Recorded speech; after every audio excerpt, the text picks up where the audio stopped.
Welcome to Aquin Denny Mission Music. My name is Masia Tembo.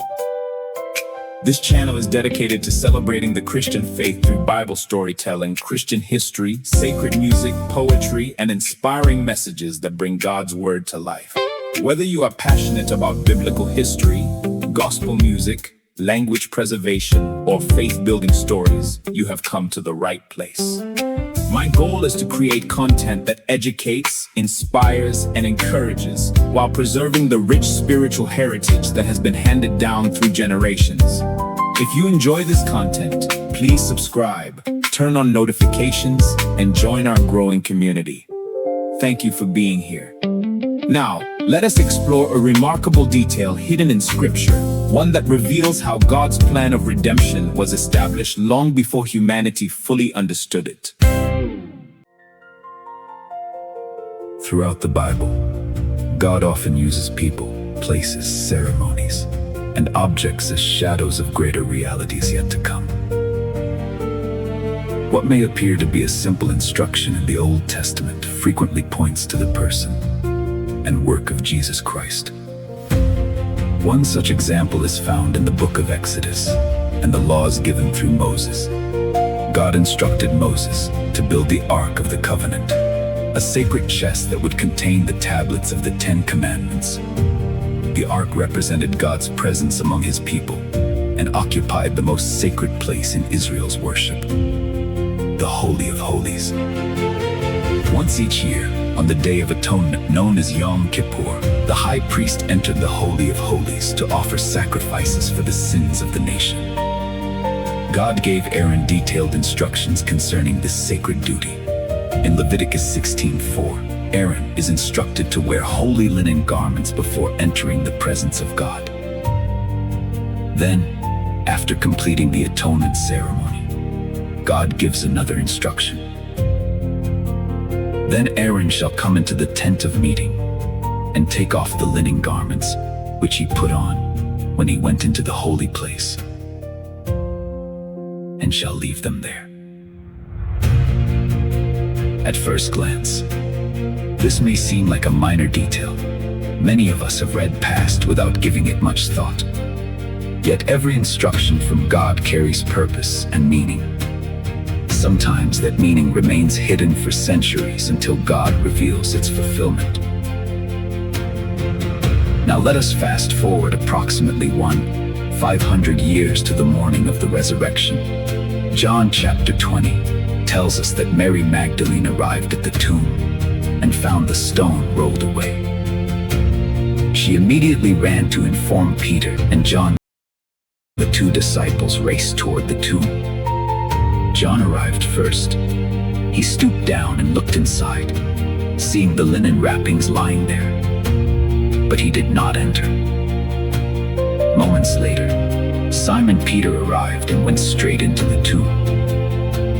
There he saw the linen wrappings lying where Jesus had been, and the face cloth folded separately in a place by itself. Then John entered, and Scripture records something remarkable. He saw and believed. Why did John believe? What did he see that Peter did not? Luke's gospel tells us that Peter left the tomb, wondering to himself what had happened. He saw the same evidence, yet he departed confused. John, however, saw something deeper. He remembered John had stood at the foot of the cross when Jesus cried out, "It is finished." He knew the Scriptures, and perhaps as he looked upon those linen garments lying behind in the tomb, a connection suddenly became clear. The work was complete. The great high priest had finished his ministry. Just as Aaron removed the linen garments after completing his work in the Holy of Holies and left them there, Jesus had completed the ultimate work of atonement and left his burial linens behind. The sacrifice had been accepted. Sin had been paid for. Death had been defeated. The high priest no longer remained within the sanctuary because his work was finished. But the story becomes even more beautiful. After Peter and John departed, Mary Magdalene remained outside the tomb, weeping. Eventually, she looked inside. What she saw is extraordinary. 2 angels sat where the body of Jesus had been, one at the head and one at the feet. This imagery closely mirrors the mercy seat atop the Ark of the Covenant, where 2 cherubim stood facing one another with outstretched wings overshadowing the place where atonement was made. The stone slab where Jesus' body had rested becomes a powerful picture of the mercy seat.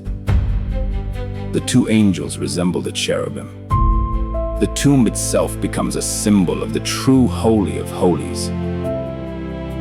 And Jesus, our great high priest, has entered that sanctuary, completed his work, and emerged victorious. What God instructed Moses to record more than 15 centuries earlier was not merely ceremonial law. It was prophetic.